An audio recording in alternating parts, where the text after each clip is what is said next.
Assalamualaikum warahmatullahi wabarakatuh.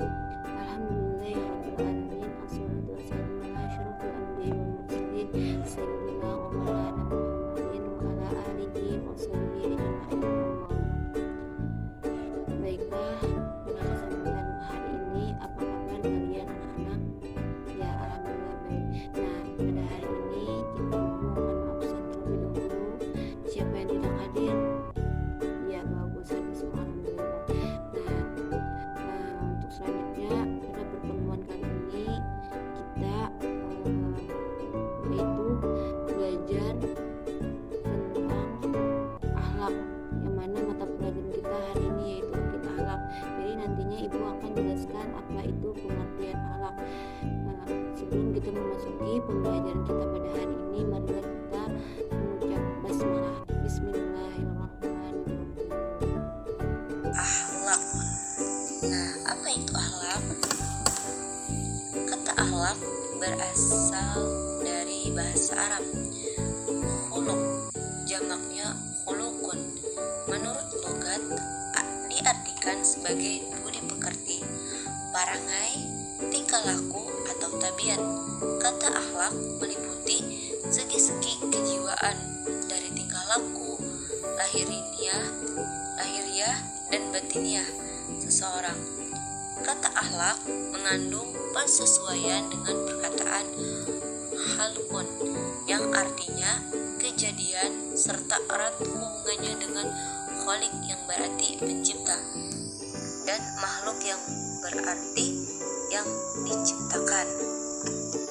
Dari sinilah perumusan pengertian akhlak yang merupakan urgensi yang memungkinkan adanya hubungan baik antara khaliq dengan makhluk dan antara makhluk dengan makhluk. Selanjutnya yaitu akhlak merupakan sikap yang melekat pada diri seseorang dan secara spontan diwujudkan dalam tingkah laku dan perbuatan. Maka jika sifat tersebut melahirkan suatu perbuatan atau tindakan yang terpuji menurut ketentuan akal dan norma agama, dinamakan akhlak yang baik. Tetapi manakala ia melahirkan perbuatan jahat, maka dinamakan akhlak yang buruk. Akhlak menempati posisi yang sangat penting dalam Islam. Yang akhlak dengan takwa merupakan buah pohon Islam yang berakar akidah, bercabang dan berdaun syariah. Pentingnya kedudukan akhlak dapat dilihat dari berbagai sunnah qauliyah atau sunnah dalam perbuatan, dalam perkataan Rasulullah. Di antaranya adalah mukmin yang paling sempurna imannya adalah orang yang paling baik akhlaknya. Hadis riwayat Tirmizi. Untuk selanjutnya yaitu akhlak menurut ulama, di mana yang pertama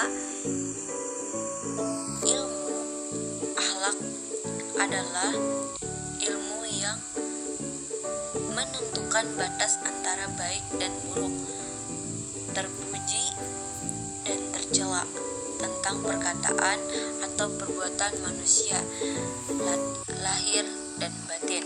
Yang kedua yaitu ilmu akhlak adalah pengetahuan yang memberikan pengertian baik dan buruk, ilmu yang mengatur pergaulan manusia dan menentukan tujuan mereka yang terakhir dari seluruh usaha dan pekerjaan mereka. Jadi ini akhlak menurut ulama. Selanjutnya yaitu akhlak kepada Allah. Jadi akhlak kepada Allah ini nanti ada terbagi 5. Yang mana yang pertama akhlak kepada Allah yaitu beribadah kepada Allah. Bagaimana kita beribadah kepada Allah? Yaitu melaksanakan perintah Allah untuk menyembahnya sesuai dengan perintahnya. Seorang muslim beribadah membuktikan ketundukan terhadap perintah Allah. Jadi ini yang pertama, akhlak kita kepada Allah. Dan yang kedua yaitu berzikir kepada Allah, yang mana artinya mengingat Allah dalam kondisi berbagai situasi dan kondisi, baik diucapkan dengan mulut maupun dalam hati.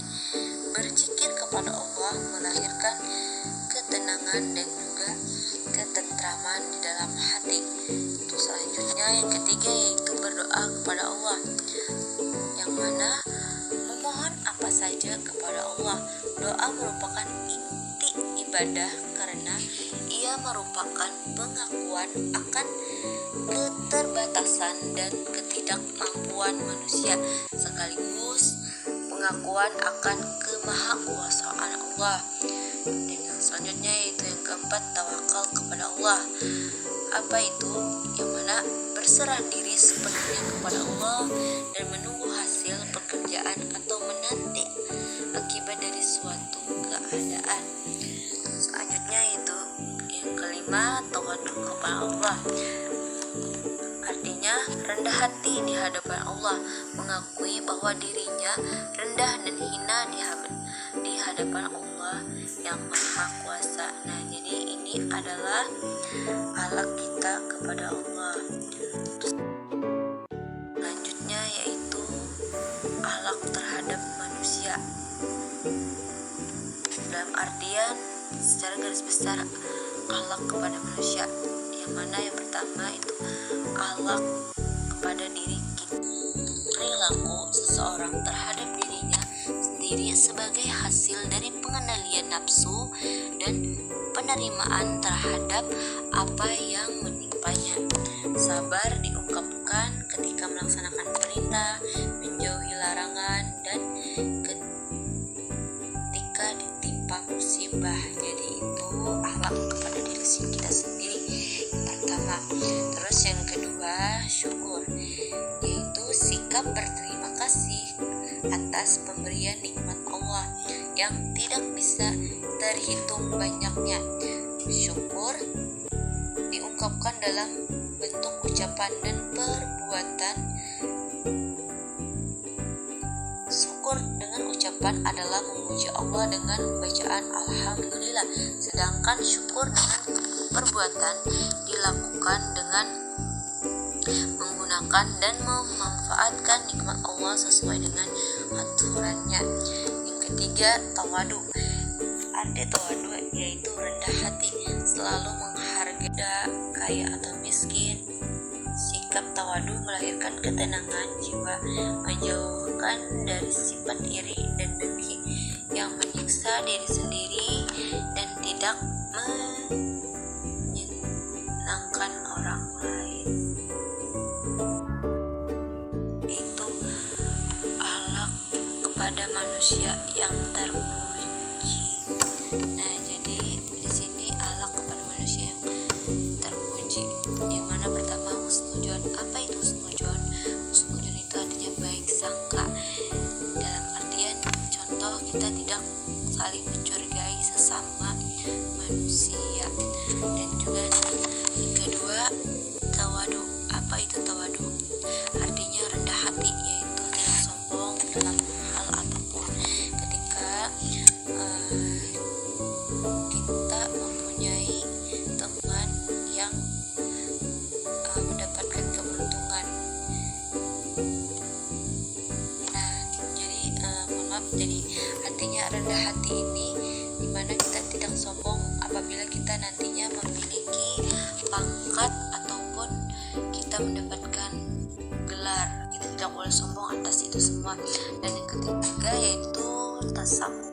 Apa itu tasamuh? Jadi tasamuh ini adalah tenggang rasa, saling menghormati dan menghargai sesama manusia. Jadi ini harus kita lakukan dalam lingkungan masyarakat nantinya.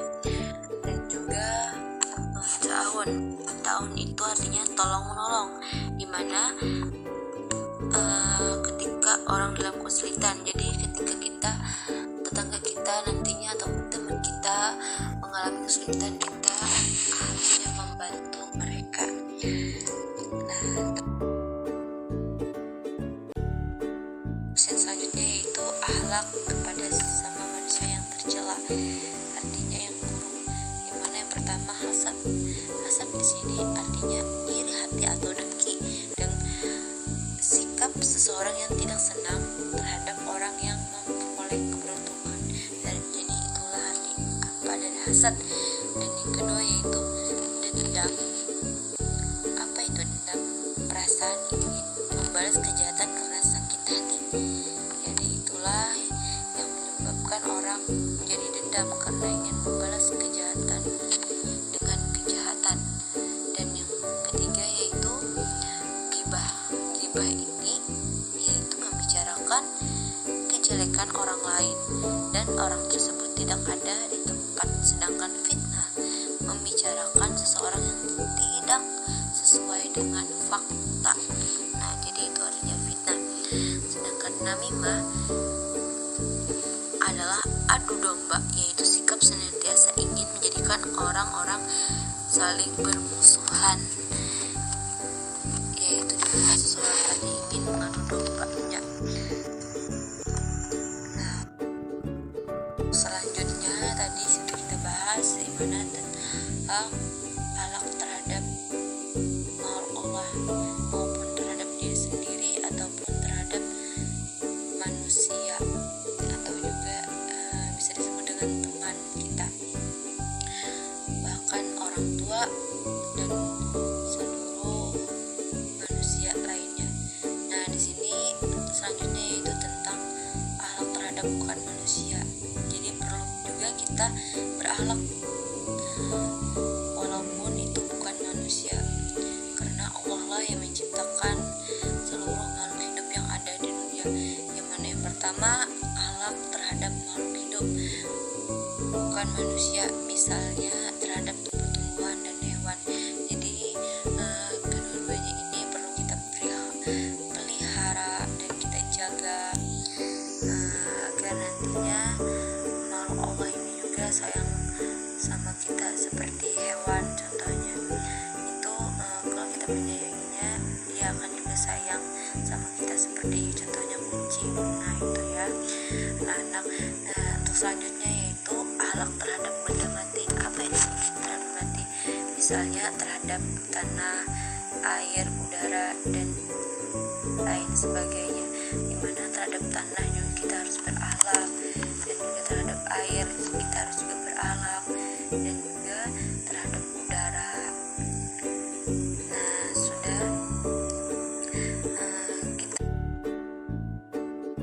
bahas tentang dimana apa itu akhlak, apa itu akhlak terpuji atau akhlak baik, dan juga akhlak tercela ataupun akhlak yang tidak baik. Tadi sudah kita jelaskan di dalamnya. Jadi